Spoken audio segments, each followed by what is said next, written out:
দর্শকবৃন্দ, আপনারা যারা ইতালি ভিসা অ্যাপয়েন্টমেন্ট প্রত্যাশী বা ইতালি ভিসা প্রত্যাশী তারা অনেকেই বিভিন্ন সময়ে আমার ইউটিউব চ্যানেলের কমেন্ট সেকশনে বা ফোন করে বা বিভিন্ন ওয়েতে জানতে চান যে কবে নাগাদ আমরা ইতালি ভিসা অ্যাপয়েন্টমেন্ট পেতে পারি। তার ওই পরিপ্রেক্ষিতে আমি এ বিষয় নিয়ে কথা বলার প্রয়োজনীয়তা অনুভব করছি এবং আজকের ভিডিওর মূল প্রতিপাদ্য বিষয় সে সম্পর্কিত হবে। তো প্রথমেই আমি আপনাদের কিছু কমেন্টস পড়ে শোনাচ্ছি, আপনাদের যে জানার আগ্রহ এবং আপনারা স্পেসিফিক্যালি কি জানতে চাচ্ছেন। আবু সাইদ ভাই কমেন্টস করে জানতে চেয়েছেন, ভাই অক্টোবরের 14 তারিখে অ্যাপয়েন্টমেন্ট ডেট ছিল এবং আমাদের তো অ্যাপয়েন্টমেন্ট চালু হলে আমাদেরকে আগে ডাকবে, ফের যদি কোনো ভিডিও দেন তাহলে এই কথাটা ক্লিয়ার বলবেন। এমডি সাফি হোসেন ভাই কমেন্টস করে জানতে চেয়েছেন, 7 মাস চলে ইমেল করেছি এখনো কোনো খবর নাই, অ্যাপয়েন্টমেন্ট কবে দিবে, জীবনটা তো শেষ হয়ে গেল, আল্লাহ রহম করো। জারিয়া রহমান ভাই কমেন্টস করেছেন, ভাই 23 এপ্রিল আবেদন করি, অ্যাপয়েন্টমেন্ট পাই 6 নভেম্বর 2024, বাট জমা দিতে পারি নাই, এখন কি আমি জমা দিতে পারবো? সিলেট বিএফএস এর ডেট ছিল।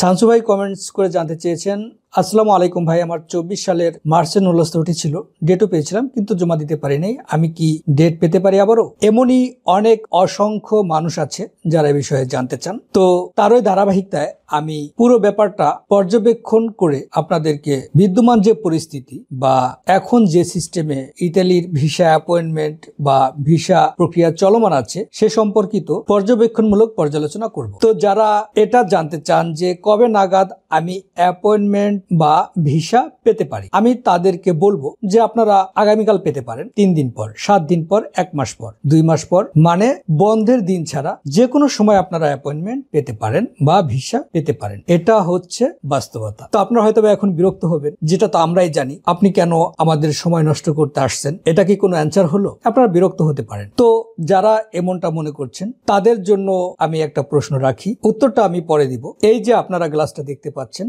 আমি এটাকে উপর করছি জাস্ট এরকম, আপনারা বলুন তো এই গ্লাসটা খালি নাকি ভরা? আমি এই প্রশ্নের উত্তরটা পরে দিব। 16 অক্টোবর প্রেস রিলিজ অনুযায়ী আপনি ভিএফএস গ্লোবাল ইতালি এম্বাসি কোথাও যোগাযোগ করতে পারবেন না, ইভেন ইমেল করার জন্য তারা নিষেধ করে দিয়েছে। একমাত্র যোগাযোগের পন্থা হচ্ছে ইতালির প্রভিন্সিয়াল ইমিগ্রেশন অফিস বা প্রেফেক্তুরা, যেটা হচ্ছে এসপ্রেটিলো পার রিগিওনি, যেমন ছাচারি ক্যাসেটটা, মানে হচ্ছে যে প্রভিন্সি থেকে আপনার নুলস্থা ইস্যু হয়েছে তারই অথরাইজড পারসন, আপনার কোম্পানির মালিক বা নিযুক্ত অ্যাডভোকেট, তিনি প্রেফেক্তুরাতে যোগাযোগ করবেন এবং এই ক্ষেত্রে ইন্ডিভিজুয়ালি সেখান থেকে যদি নির্দেশনা আসে যে এই ব্যক্তিকে অ্যাপয়েন্টমেন্ট দেওয়া যায় বা ভিসা দেওয়া যায় তবে আপনি পাবেন। এই ক্ষেত্রে আপনি কবে ইমেল করেছেন বা কবে জমা দিয়েছেন ভিসার জন্য সেটা কোনো প্রতিপাদ্য বিষয় না। প্রতিপাদ্য বিষয় হচ্ছে যে আপনার মালিকের ক্যাপাবিলিটি, আপনার নুলস্থা সঠিক কিনা, বা আপনার মালিক কতগুলো লোক নিতে পারবে, কতগুলো ইতিমধ্যে নিয়েছে, সব বিষয় পর্যালোচনা করে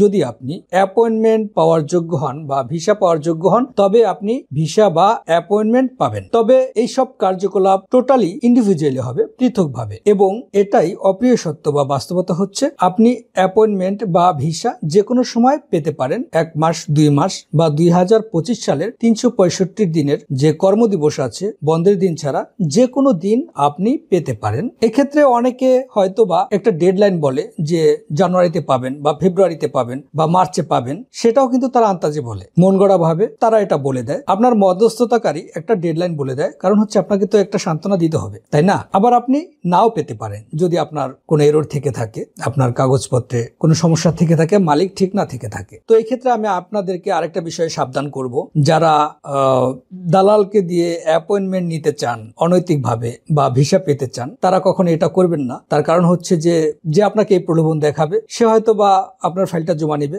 তারপরে আমি যেটা বললাম যে আগামীকাল আপনি পেতে পারেন, ধরুন আপনি পেয়ে গেলেন, সে বলবে যে আমি এটা পাইয়ে দিয়েছি, এভাবে হয়তো বা আপনার থেকে মোটা অঙ্কের একটা টাকা সে আত্মসাৎ করে নিবে। এটাই হলো বাস্তবতা। তো আমি আপনাদেরকে যে এক্সপেরিমেন্টের কথাটা বলেছিলাম সেটা হচ্ছে এই যে গ্লাসটা, এটা কি ভরা নাকি খালি? আপনারা অনেকেই হয়তো বা ইতিমধ্যে এটা ধারণা করে থাকবেন বা বলে থাকবেন যে এটা খালি, তবে আমি বলবো না, এই গ্লাসটা হচ্ছে ভরা, এটা পুরোপুরি বাতাস দিয়ে পরিপূর্ণ আছে এবং বাতাস হচ্ছে একটা পদার্থ, এটার ওজন আছে, ভর আছে, শক্তি আছে, বেগ আছে, সবকিছু আছে। এখানে পার্থক্য হলো আপনার আমার দেখার পার্থক্য, বোঝার পার্থক্য, জানার পার্থক্য, আপনার আমার দেখার সীমাবদ্ধতা, বোঝার সীমাবদ্ধতা, জানার সীমাবদ্ধতা। এরকম কিছু হতে পারে যে আপনি সেটা জানেন, আমি জানি না, আমি যেটা জানি সেটা আপনি জানেন না, আপনার পর্যবেক্ষণ আমার পর্যবেক্ষণ এক নয়। এই যে বিষয়গুলো যে কোনো সময় আপনি পেতে পারেন, সেটা আপনিও জানেন, আমিও জানি। কারণ আপনার একান্ত ইচ্ছা বা পরম ইচ্ছা বা পরম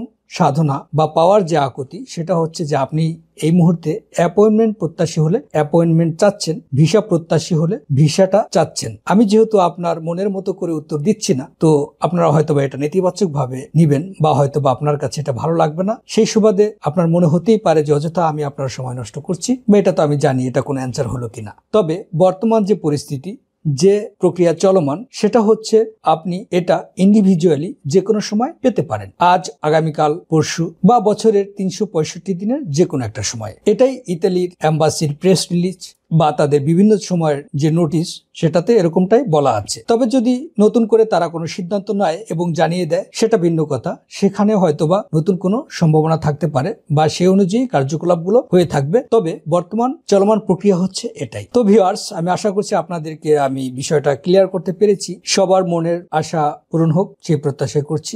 ধন্যবাদ সবাইকে, ভালো থাকবেন সবাই।